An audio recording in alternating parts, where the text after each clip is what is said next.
Assalamualaikum warahmatullahi wabarakatuh. Perkenalkan, nama saya Monica Tantri dari kelas Mazawa 3. Baiklah, di sini saya akan menjelaskan tentang model manajemen. Bisa kita lihat dari bagan di atas. Yang pertama, yaitu pengembangan pernyataan visi dan misi. Mereka mempresentasikan kesempatan yang baik bagi para penyusun strategi agar memperoleh dukungan dari semua manajer di perusahaan. Selama proses pengembangan pernyataan visi dan misi, beberapa organisasi menggunakan kelompok diskusi yang beranggotakan para manajer untuk mengembangkan dan memodifikasi pernyataan yang ada. Pentingnya pernyataan visi dan misi dalam manajemen strategi yang efektif, yaitu terdokumentasikan dengan baik dalam literatur, walaupun beberapa hasil penelitian mereka memiliki pro dan kontra. Tahap yang kedua yaitu proses melakukan audit eksternal. Proses melakukan audit eksternal harus melibatkan sebanyak mungkin manajer dan karyawan. Keterlibatan dalam proses manajemen strategik dapat menghasilkan pemahaman dan komitmen dari anggota organisasi. Untuk melakukan audit eksternal, perusahaan pertama kali harus menyelidiki dan mengumpulkan informasi bersaing mengenai tren ekonomi, sosial, budaya, demografi, lingkungan politik, pemerintah, hukum, dan teknologi.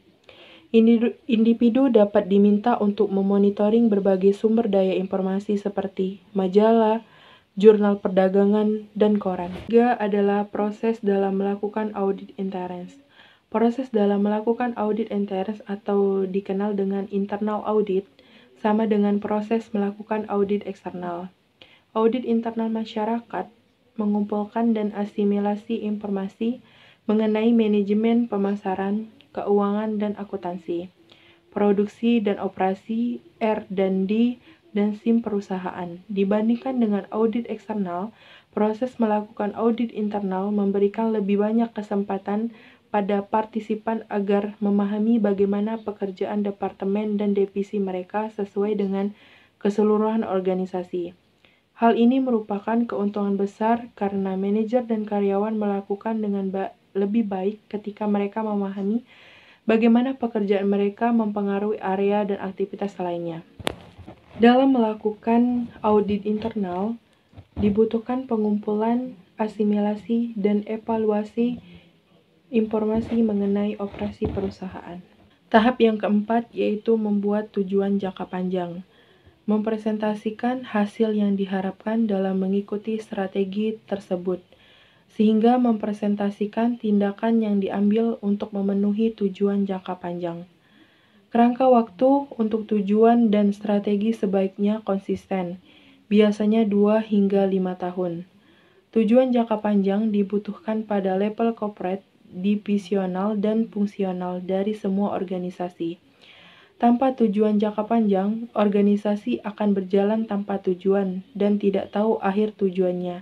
Sulit untuk membayangkan organisasi atau individu menjadi sukses tanpa tujuan yang jelas. Tahap yang kelima yaitu membuat, mengevaluasi, dan memilih strategi. Mengidentifikasi dan mengevaluasi strategi alternatif sebaiknya melibatkan banyak manajer dan karyawan yang sebelumnya merumuskan pernyataan visi dan misi organisasi, melakukan audit eksternal, dan melakukan audit internal. Perwakilan dari setiap departemen dan divisi perusahaan sebaiknya dilakukan dalam proses ini. Keterlibatan tersebut memberikan kesempatan terbaik bagi manajer dan karyawan untuk mendapatkan pemahaman apa yang dilakukan perusahaan dan mengapa komitmen untuk membuat perusahaan menyelesaikan tujuan. Semua partisipan dalam analisis strategi dan aktivitas pemilihan sebaiknya telah mendapatkan informasi mengenai audit internal dan eksternal perusahaan. Tahap yang keenam yaitu mengimplementasikan strategi isu manajemen.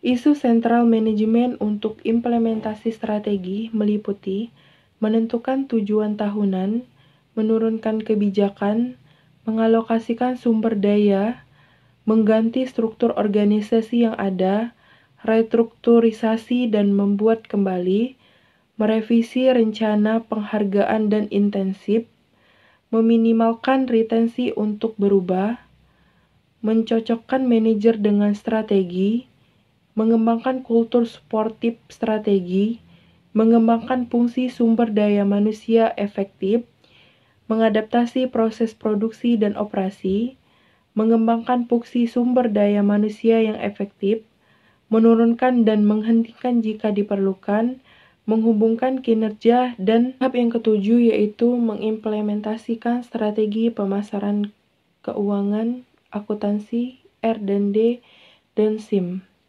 Pemasaran lebih mengenai pembangunan hubungan dua arah dengan pelanggan daripada hanya menyampaikan informasi kepada pelanggan mengenai sebuah produk atau layanan. Pemasar saat ini harus membuat pelanggan mereka terlibat dalam situs perusahaan mereka dan meminta saran dari pelanggan dalam rangka mengembangkan produk layanan pelanggan dan gagasan. Komunitas online lebih cepat, lebih murah, dan efektif dibandingkan dengan cara tradisional yang berfokus kepada kelompok-kelompok dan survei. Permasalahan keuangan dan akuntansi. Beberapa konsep keuangan dan akuntansi berpusat ke implementasi strategi adalah memperoleh modal yang dibutuhkan, mengembangkan laporan keuangan diproyeksikan, menyiapkan anggaran keuangan, dan mengevaluasi nilai sebuah bisnis. Beberapa contoh keputusan yang membuat kebijakan-kebijakan keuangan atau akuntansi adalah 1. Memperoleh modal dengan utang jangka pendek, hutang jangka panjang, saham reference, atau saham biasa. 2. Menyewa atau membeli aset-aset tetap. 3. Menentukan rasio dividen payout yang tepat. Permasalahan penelitian dan pengembangan personal. Penelitian dan pengembangan dapat memainkan bagian integral dalam implementasi strategi. Individu tersebut pada umumnya dihargai karena dapat mengembangkan produk baru dan memperbaiki produk lama sehingga memungkinkan implementasi strategi menjadi lebih efektif. Strategi-strategi seperti pengembangan produk, penetrasi pasar, dan diversifikasi konsentrik membentukkan produk baru menjadi sukses, dikembangkan, dan bahkan produk lama menjadi meningkat secara signifikan. Pentingnya memiliki sistem informasi manajemen mungkin menjadi faktor terpenting dalam membedakan perusahaan yang berhasil atau tidak berhasil. Proses manajemen strategi tersebut sangat difasilitasi dalam perusahaan yang memiliki sebuah sistem informasi yang efektif. Sistem informasi yang baik dapat memudahkan perusahaan untuk mengurangi biaya, contohnya pemesanan online dari tenaga penjual ke fasilitas produksi, dapat mempersingkat waktu pemesanan, bahkan mengurangi biaya persediaan, kualitas, dan layanan yang ditingkatkan, seringkali merupakan hasil dari peningkatan sistem informasi. Tahap yang terakhir adalah tahap pengukuran dan mengevaluasi kinerja. Evaluasi strategi dibutuhkan oleh semua tipe dan ukuran organisasi.